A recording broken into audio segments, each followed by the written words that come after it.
ঢাকায় কোটা বিরোধী আন্দোলনে শহীদ আবদুল্লাহর কবর জিয়ারত করেছেন অন্তর্বর্তীকালীন সরকারের বেসামরিক বিমান ও পর্যটন মন্ত্রণালয় এবং ভূমি মন্ত্রণালয়ের উপদেষ্টা এএফ হাসান আরিফ। এ সময় তিনি শহীদ আবদুল্লাহর পরিবারের সদস্যদের সঙ্গে কথা বলেন।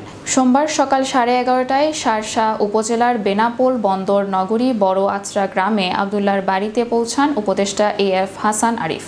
এ সময় উপস্থিত ছিলেন যশোরের জেলা প্রশাসক মোহাম্মদ আজহারুল ইসলাম, যশোর জেলা পুলিশ সুপার জিয়াউর রহমান, শার্শা থানা নির্বাহী কর্মকর্তা কাজী নাজিব হাসান, এসি ল্যান্ড নুসরাত ইয়াসিন, জামায়াত ইসলামীর কেন্দ্রীয় কর্ম পরিষদ সদস্য মাওলানা আজিজুর রহমান, বেনাপোল পৌর বিএনপির সাধারণ সম্পাদক আবু তাহের ভারত, শার্শা উপজেলা ছাত্রদল নেতা শামসুজ্জোহা সেলিম প্রমুখ।